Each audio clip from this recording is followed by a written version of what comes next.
We cannot control the external events around us, but we can control our reactions to them. Epictetus. Have you ever found yourself losing your temper over small things like your child spilling water on the floor, someone cutting in line at the supermarket, or a tactless message from a friend? Maybe you snapped, slammed a door, or let out a frustrated sigh, only to regret it afterward. Does that sound familiar? We all want to be mature and calm, but in reality, these little annoyances are enough to wear you down, leaving you tired and wondering why you get so angry over such trivial things. There's a truth most of us try to avoid. The real culprit isn't the child who spilled the water, the person who cut in line, or the thoughtless message. What really defeats you is the moment you lose control of yourself. In Stoic philosophy, anger is seen as a silent enemy. It doesn't always erupt loudly, but quietly erodes your calm, clarity, and self-respect, bit by bit. In this video, you'll discover 8 practical Stoic strategies. You'll learn how to stay calm, master your reactions, and find an unshakable peace no matter how chaotic the world gets outside. This is your invitation to truly live, not just react. 1. Reframe the insult.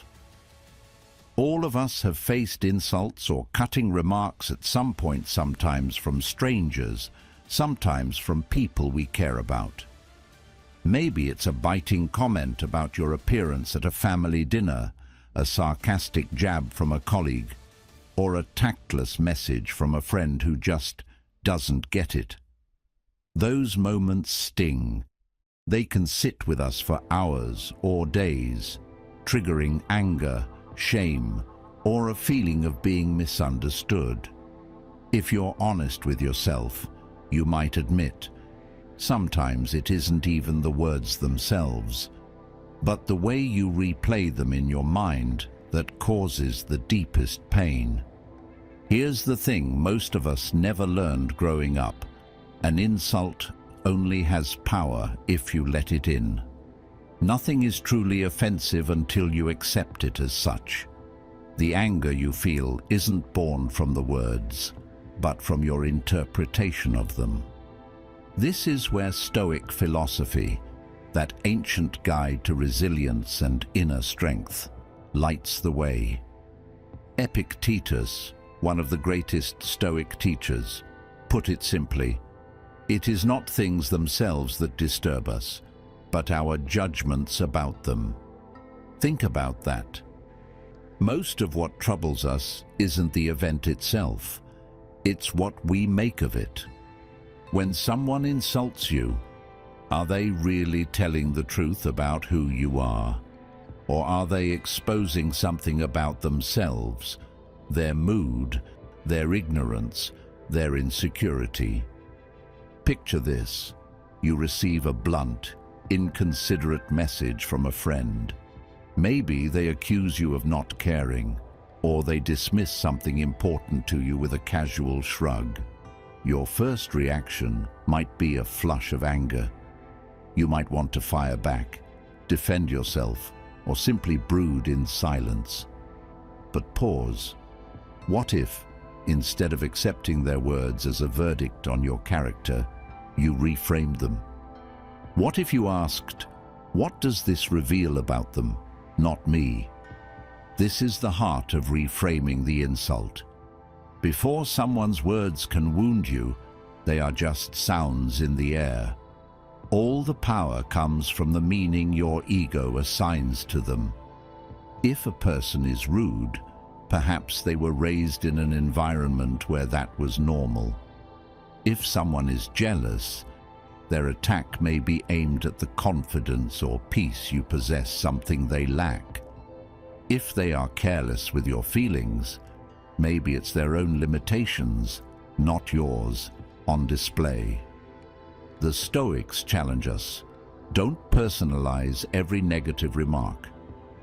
Try to listen to hurtful words as if they were just background noise, not a statement about your worth. Next time you're on the receiving end of criticism or sarcasm, ask yourself, is this coming from their stress, their insecurity, or simply a bad day?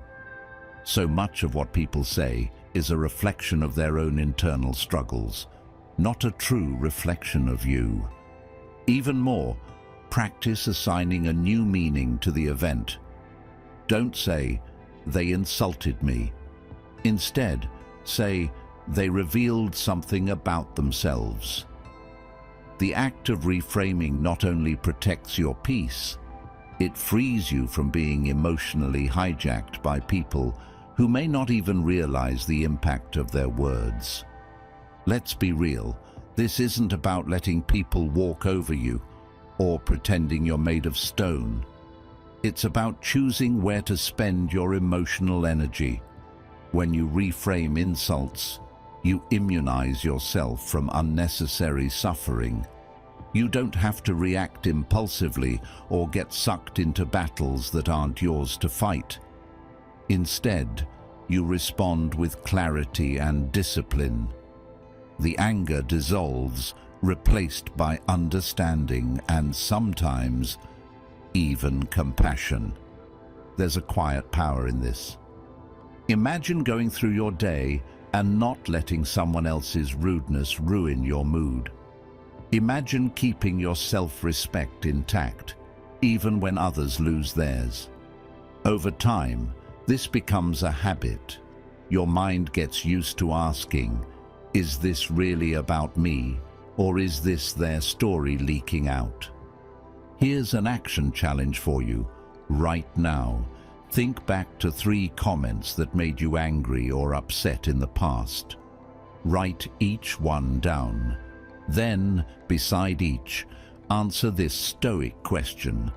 What does this really say about them, not me? Maybe the person was frustrated or jealous or didn't know better. Practicing this, you'll start to notice most of the negativity in your life isn't actually yours.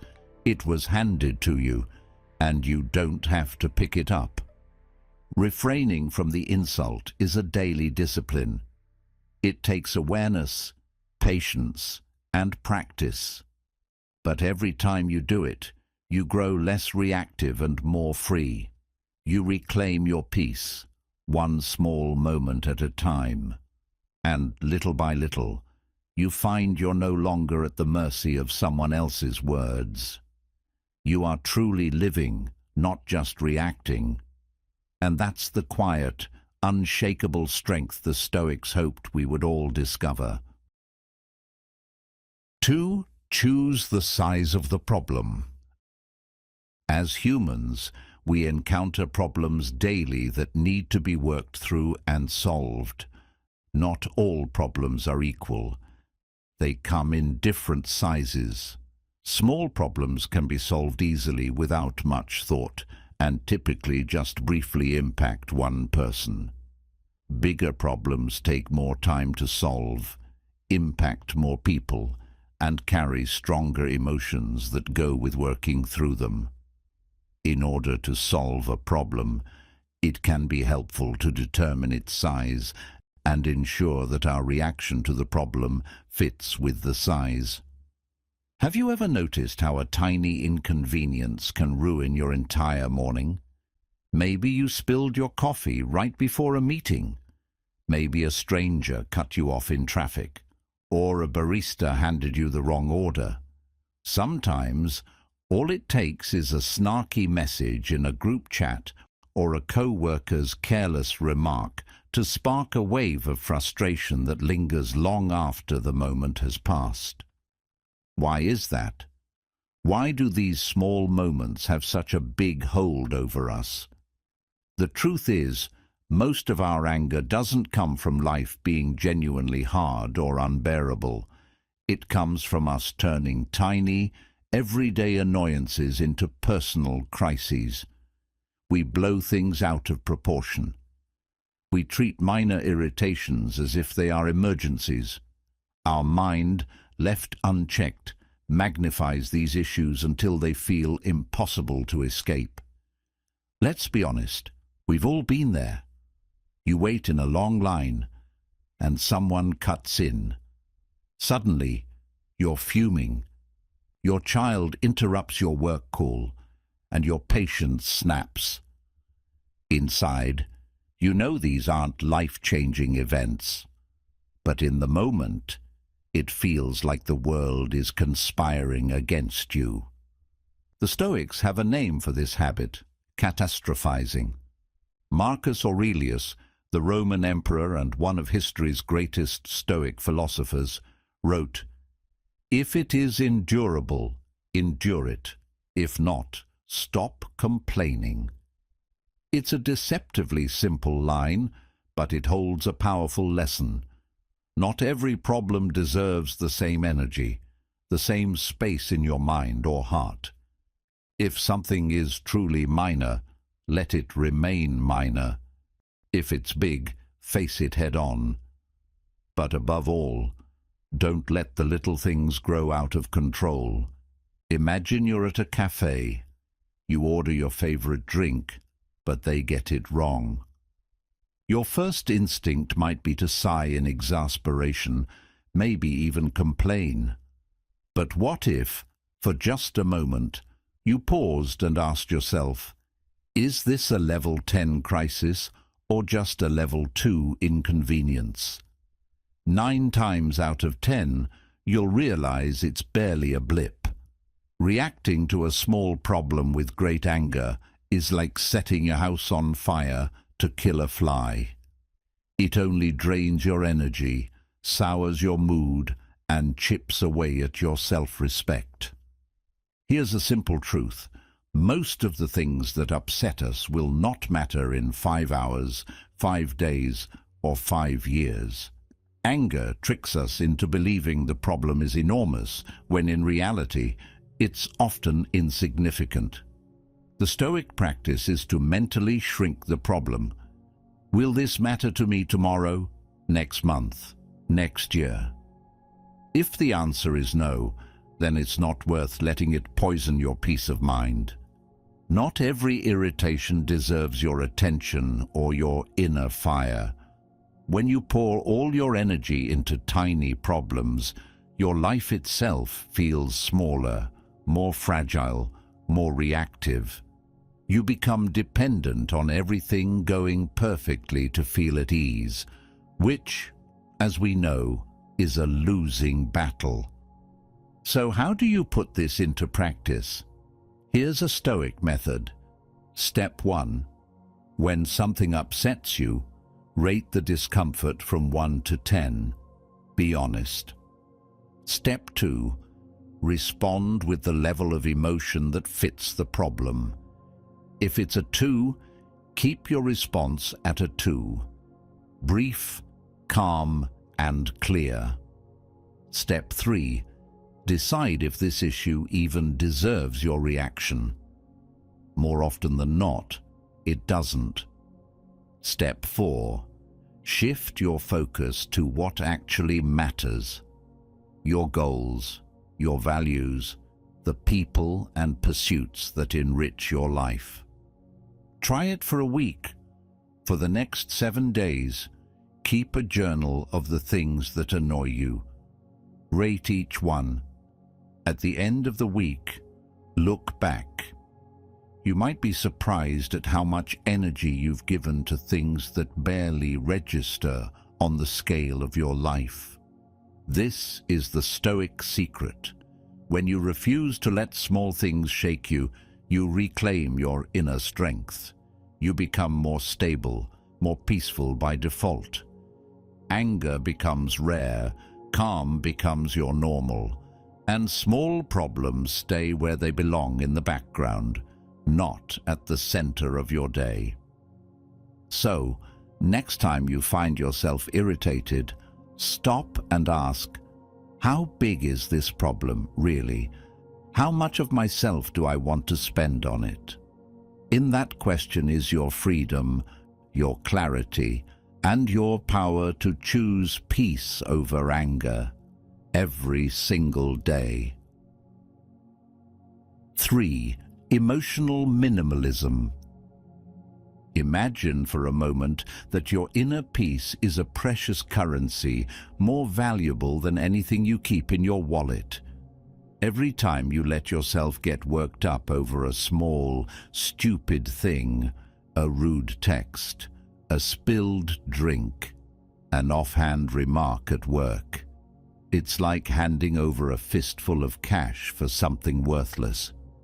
How many times have you walked away from a petty argument or a meaningless annoyance and realized, too late, that you've spent your peace on something that didn't deserve it? We rarely see it in the moment. That tiny frustration, the neighbor's barking dog, a slow barista, a sarcastic email, seems to demand a reaction. But if you look back over your day, your week, your life, how much have you actually given away to moments that don't matter? If you're honest, maybe more than you'd like to admit. Here's where the Stoic art of emotional minimalism comes in as a radical, compassionate discipline. Picture it as the inner version of decluttering your home, just as a minimalist chooses to keep only what truly serves them. The emotionally wise person chooses which feelings, which battles, which upsets are worth their energy. Most aren't. The rest, you can let go. You don't need to open every invitation to conflict that life drops at your feet. The world isn't getting any quieter or more reasonable. In fact, the noise and nonsense are everywhere. Social media, politics, family drama, workplace friction, they'll always be there, offering you a chance to get upset. But what if you stopped accepting every offer? What if you practiced emotional minimalism, reserving your energy only for what truly matters, for the people and moments that deserve your full presence? Your peace is a fortress, and it's your discipline, not circumstances, that guards it. True calm doesn't come from a life with no annoyances. It comes from the inner strength to choose where your emotional energy goes. Think of all the little provocations you face in a typical day. Someone cuts in line at the store. Your child forgets their homework. A colleague makes a passive-aggressive comment. In each case, you have a split second to decide. Do I give this my peace? Do I trade calm for chaos? Most of the time, if you pause, breathe, and ask yourself what this is really worth, the answer is clear: not much. Emotional minimalism doesn't mean you stop caring or become numb to life. It means you care more deeply, but you're selective and wise about where you place your concern. You don't waste your best self fighting battles that leave you empty, resentful, or ashamed. Instead, you save your energy for what truly matters. Let's get practical. The next time someone tries to bait you into an argument or makes a careless remark, imagine your peace as a stack of gold coins. Is this moment worth spending one? If not, let it slide. Reply with nothing more than "okay," a smile, or even silence. Often, you'll find that without your emotional fuel, the fire dies out on its own. Here's a challenge for you. For the next 24 hours, every time something annoys you, don't react the usual way. Don't explain yourself. Don't justify. Don't escalate. Just acknowledge it, either silently or with a simple phrase like "not worth it," "got it," or "okay." Then let it go. Pay attention to how many little storms pass without your involvement. Notice how much lighter you feel when you don't pick up every piece of emotional garbage someone throws your way. you'll see that most conflicts don't actually require you. They only grow if you feed them. Emotional minimalism is about protecting your space, keeping your energy for the battles that truly matter, the moments that truly deserve your passion or your courage. This isn't indifference, it's wise, focused living.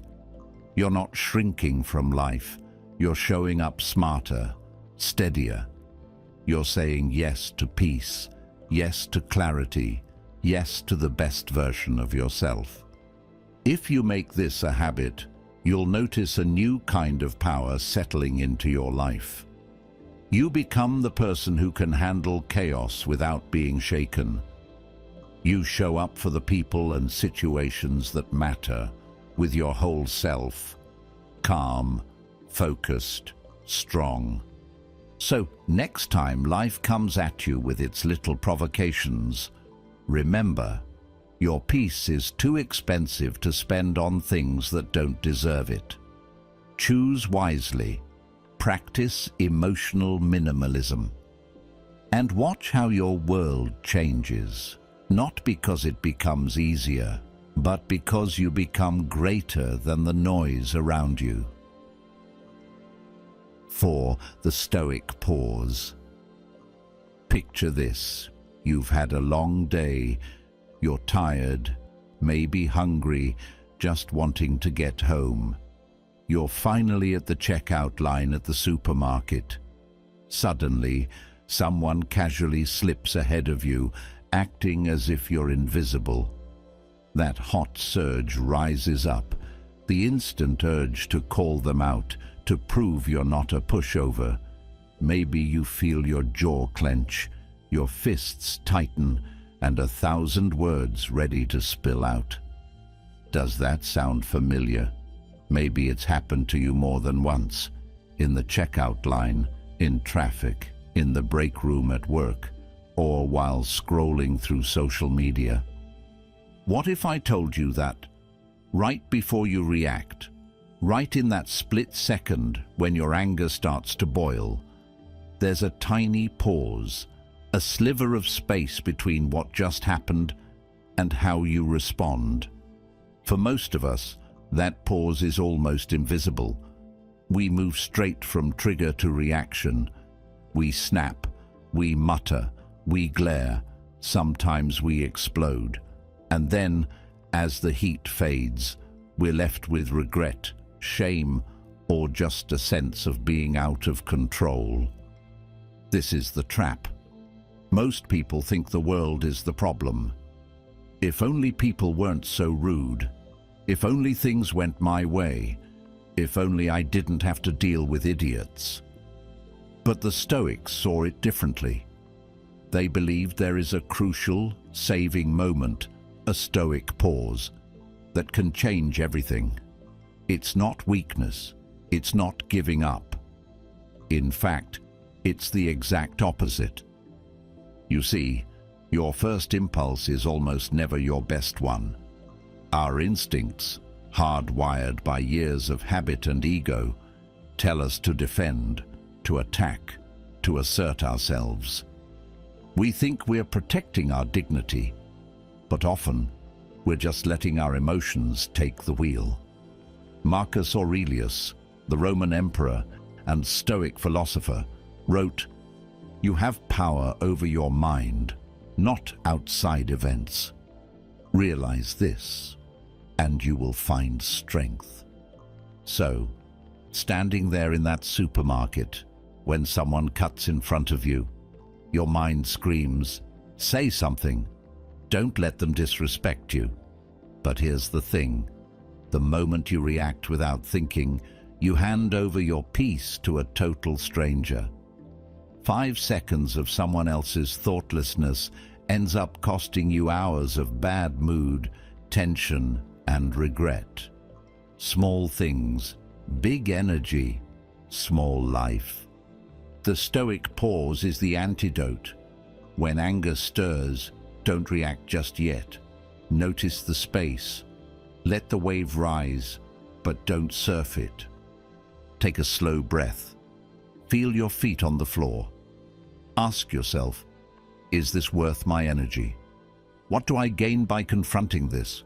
Will this matter in an hour? A day? Often, the answer is no.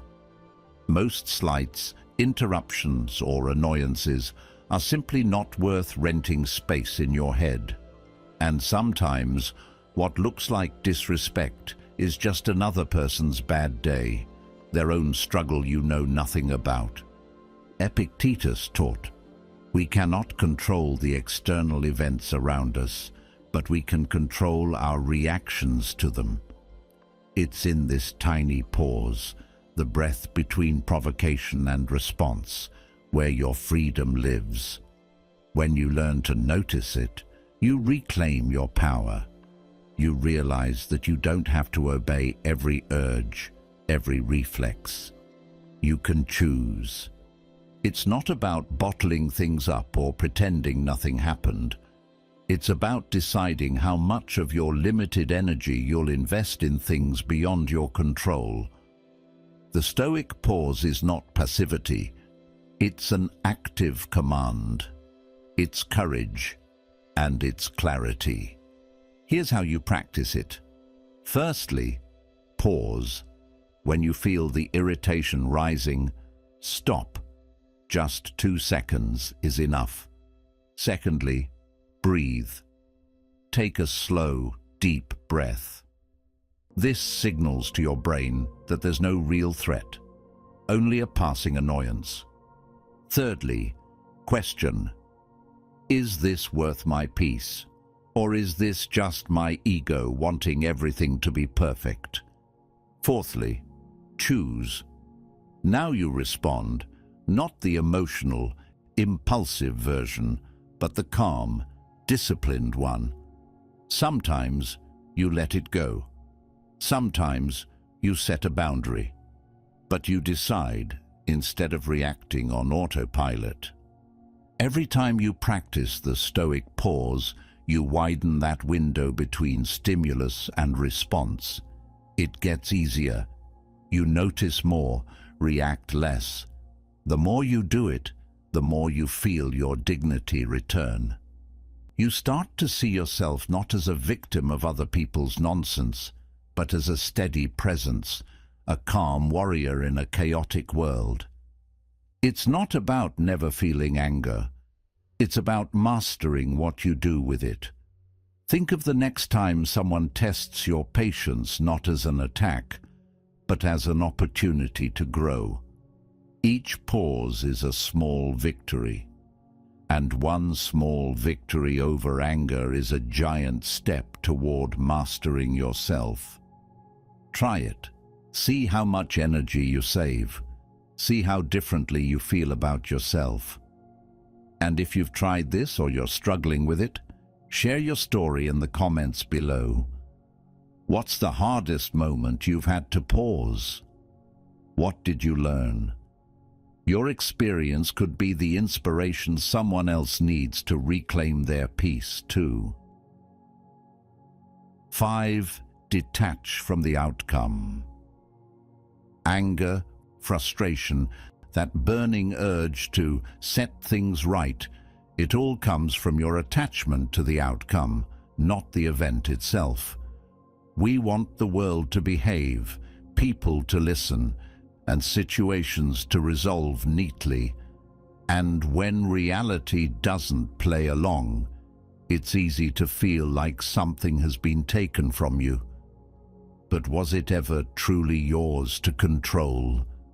Epictetus put it simply, we cannot control the external events around us, but we can control our reactions to them.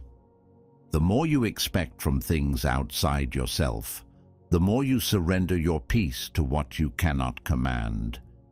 Think about it. How much of your anger is really about your expectations?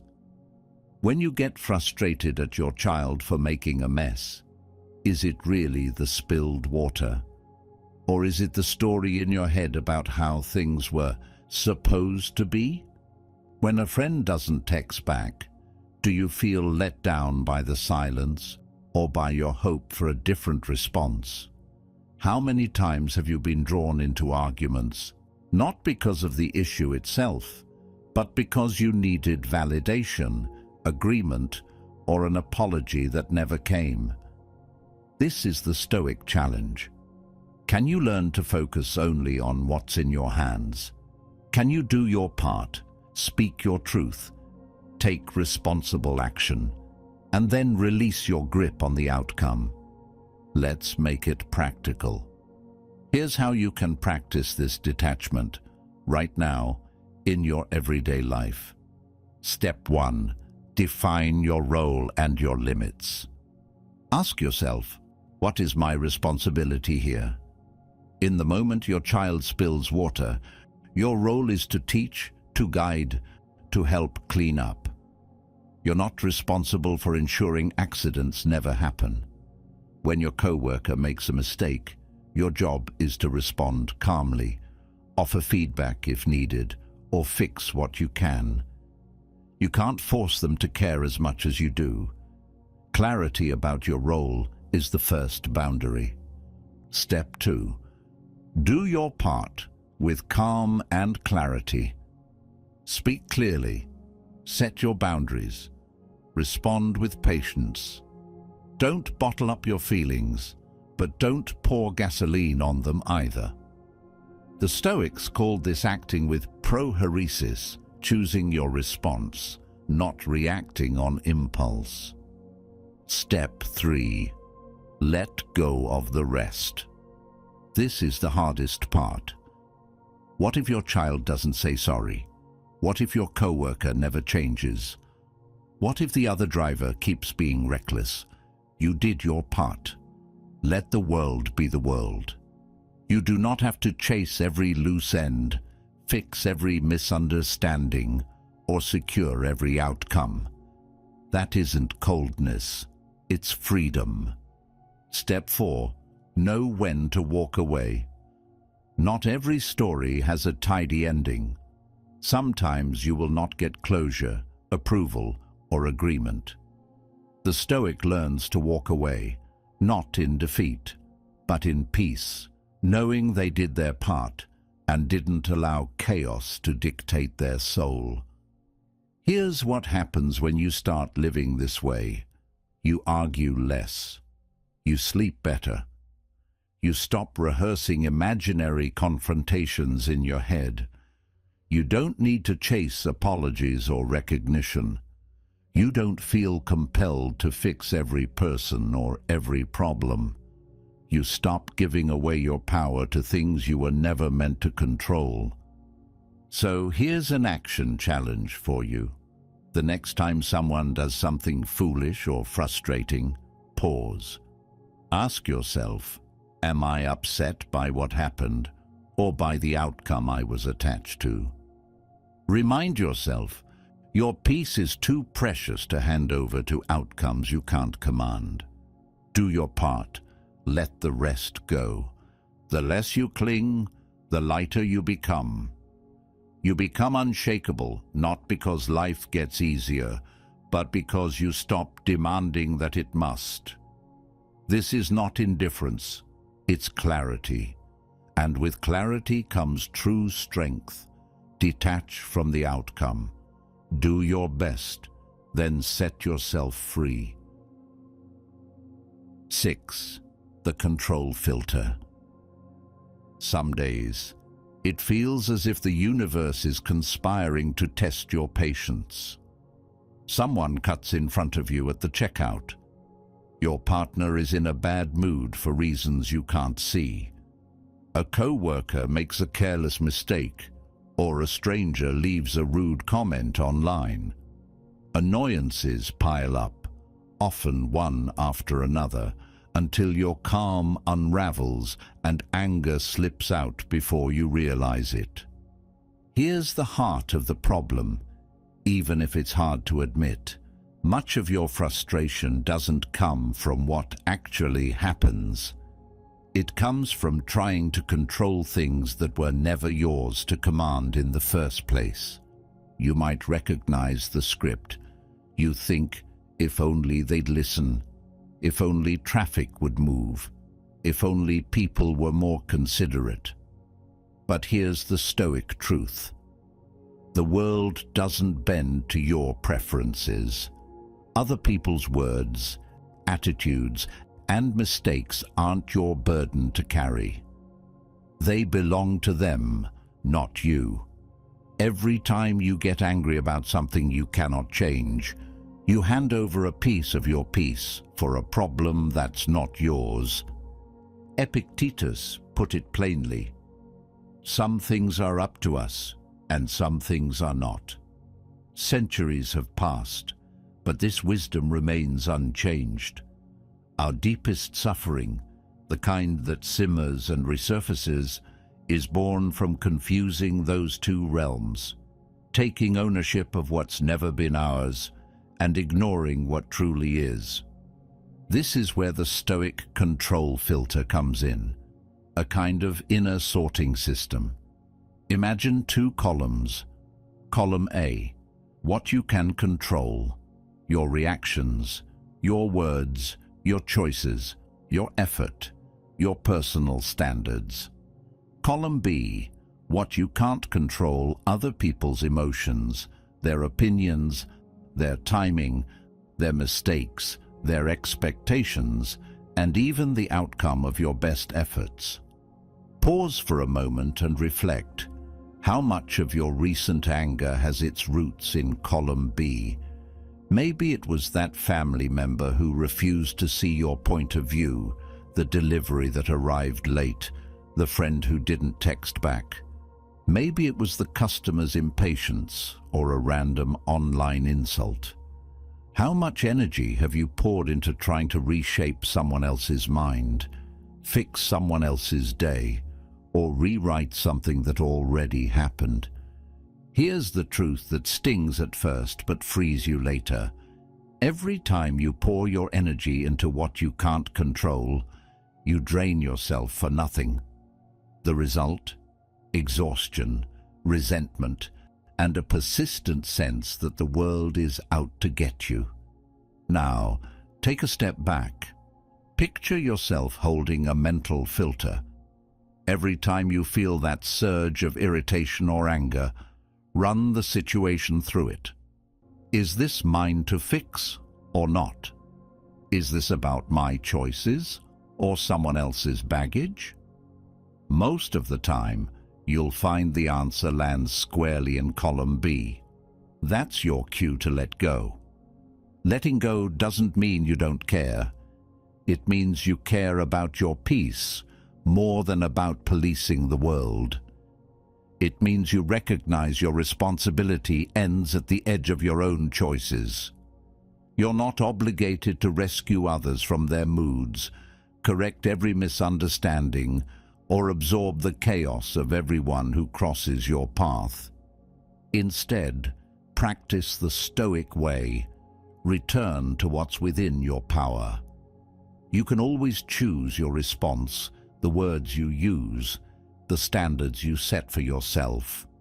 You can decide to breathe before reacting, to walk away instead of escalating, to replace anger with curiosity or compassion. That's real control, the kind no one can take away. Try this. The next time you feel your temper rise, mentally draw two columns. On the left, list what you can control in that situation. On the right, everything you cannot. Let yourself see visibly, honestly, where the true source of your anger lives. Most of it is not your responsibility. Most of it is not yours to hold. Letting go of what isn't yours isn't weakness, it's wisdom. You reclaim the energy you used to spend on lost causes.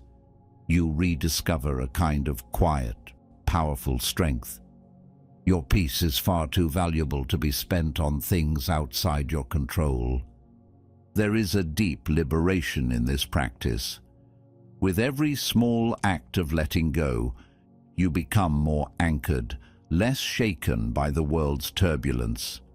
You stop reacting and start choosing. Over time, you'll notice. Life becomes lighter. The same old annoyances lose their grip. You stand taller, more at ease in your own skin. This is the Stoic promise and its practice: to filter the world through what you can and cannot control, to accept your true sphere of influence, and to guard your peace fiercely.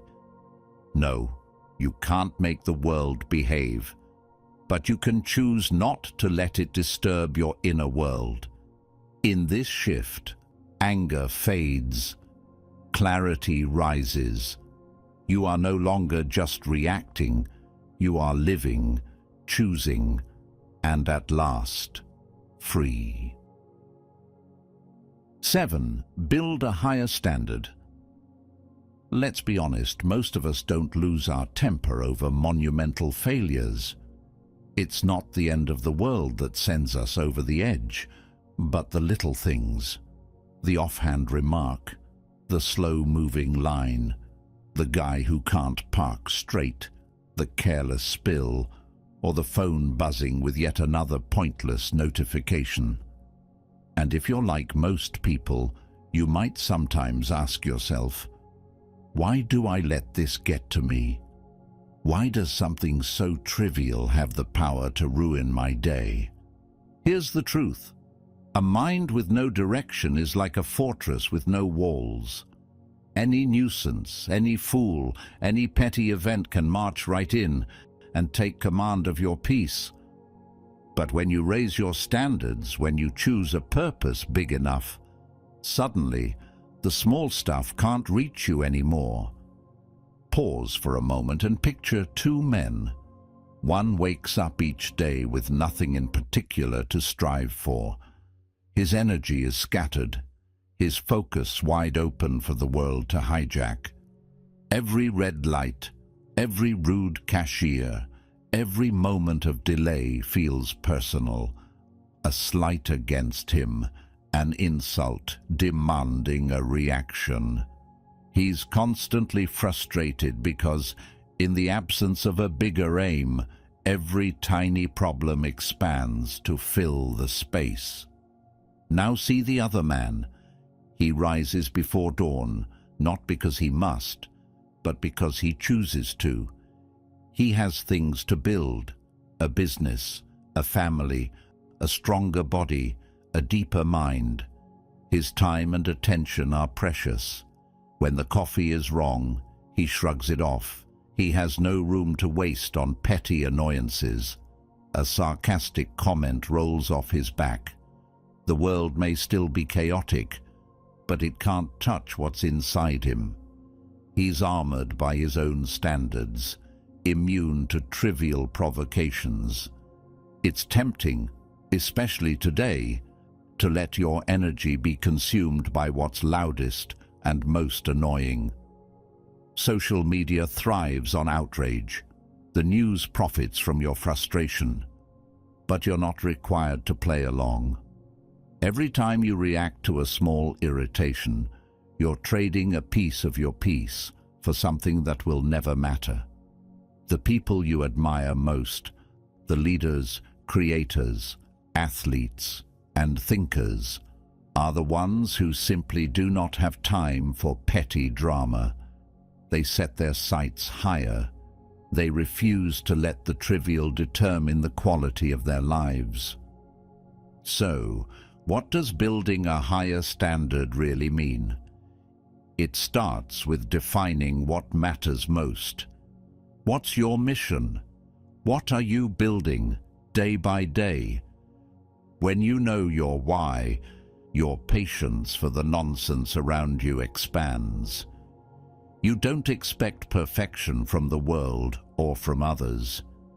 Your only demand is that you hold yourself to the discipline and dignity of your chosen path. Second, make your own rules. Write them down. I don't raise my voice at ignorance. I don't let rudeness dictate my mood. I choose dignity over drama. These are not empty mantras. They're shields. Every time you're tested, you can return to them and remember who you are. Third, fiercely guard your attention. Anger grows where focus wanders. The world is full of invitations to react, but you're not obligated to RSVP to everyone. If your mind is a garden, weed out the distractions before they choke the peace you've worked so hard to cultivate. Fourth, measure yourself by your standards, not by the chaos or pettiness of others.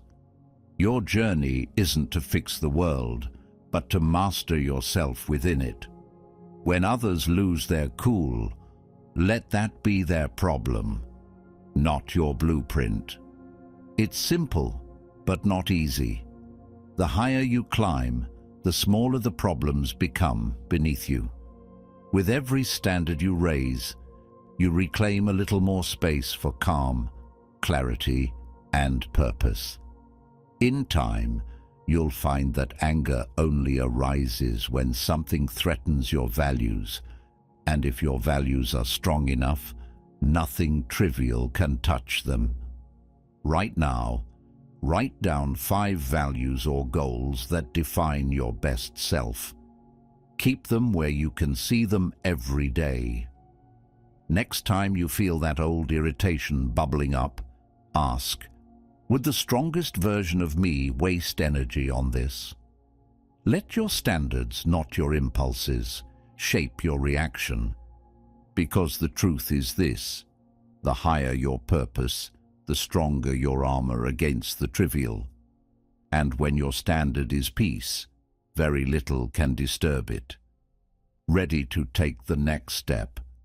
In the next section, we'll dive into the Stoic protocol, 30 seconds to kill the anger, a practical method to regain control, fast, whenever you feel anger rising. Stay with me. The real transformation is just beginning. 8. Stoic protocol, 30 seconds to kill the anger. Sometimes it only takes a single careless word, a petty mistake, or a small inconvenience to ignite a fire inside you. You're going through your day, and out of nowhere, something so minor derails your entire mood. It's almost embarrassing, isn't it? How quickly we can be thrown off course by things that barely matter in the bigger picture. And yet, this is what it means to be human, flawed, reactive, and sometimes held hostage by moments that don't deserve our peace.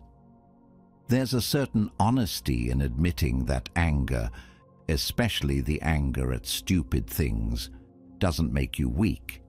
It simply makes you real. But what separates those who stay anchored from those who get swept away is not some superhuman ability to never feel, but a protocol, a practiced way of handling the storm. You don't need complex philosophy, lengthy debates, or hours of soul-searching to free yourself from these moments. What you need is an emergency exit. This is what the Stoics offer, a clear, actionable protocol that you can run in just 30 seconds. The time it takes for an emotion to rise, peak, and begin to fade if you know how to meet it. Here's how it works. First, pause. Give yourself 3 seconds of nothingness. Don't speak, don't move, don't let the next word slip out. This is the moment that saves you from yourself. Most anger is simply momentum. When you pause, you break the cycle. Next, breathe. 5 seconds. Let the air out slowly through your nose. This single act tells your brain, there is no threat. I am in control. It's primitive, it's powerful, and it works. You can almost feel the sharp edge of anger begin to soften. Then, label the emotion. Spend 5 seconds just naming what you feel. I'm irritated. I feel dismissed. I'm hurt. This isn't therapy. It's clarity. By naming the feeling, you shift from being inside the emotion to looking at it. Suddenly, you're not just angry, you're someone observing anger. That small step changes everything. Now, shrink the problem. 7 seconds to ask, is this really a 10, or is it just pretending? Most of the time, it's a 2 wearing a 10's costume. When you call out the exaggeration, you deflate the drama. You see the situation as it is, not as your emotions painted it. Then, choose your standard. 5 seconds. Ask yourself, what would the strongest version of me do here?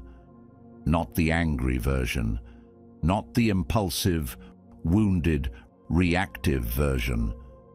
The one you respect.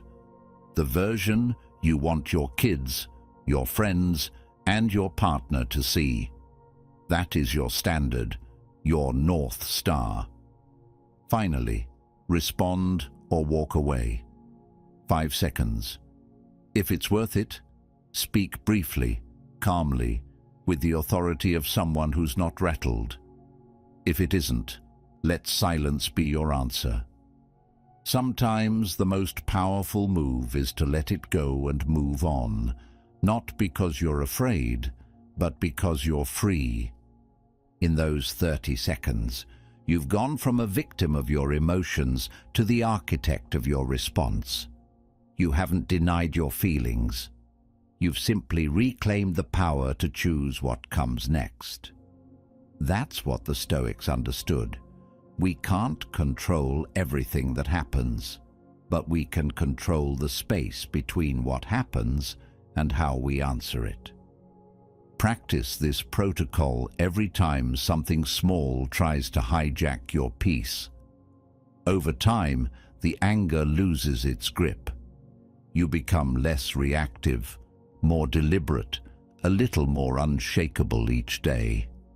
You start to notice how often little things try to rent space in your head, and how rarely you let them stay. This is not about suppressing who you are. It's about upgrading the way you show up for yourself and for others. The world is always going to throw nonsense your way.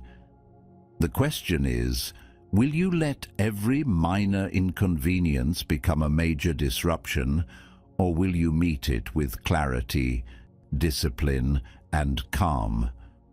The Stoic 30-second protocol is simple, but it is not easy.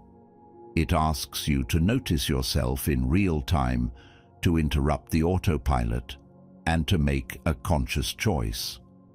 That's how you turn anger from a master into a messenger. That's how you protect your peace, one moment at a time. Remember this, every time you run this protocol, you prove to yourself that you are more than your worst impulse. Every pause is a victory. Every calm response is a quiet act of courage. And every 30 seconds you reclaim is another step toward a life where stupid things no longer get to decide how you feel. You've just walked through the Stoic 30-second protocol, an emergency guide to reclaim your calm when life throws its little storms your way. We've talked about how to pause, breathe, name your emotions, shrink the drama, choose your higher standard, and respond with intention instead of impulse. The goal? To stop letting small, silly things steal your peace and to start living with clarity and self-control. Now, I want to hear from you. What's one stupid thing that used to make you angry, and how will you handle it differently next time? Drop your answer in the comments below. I read everyone, and your story might just help someone else. If this video brought you value, hit like, share it with a friend, and subscribe to the channel. Don't forget to check out the next videos showing up right here, and join me as we dive deeper into the Stoic path to resilience and inner strength.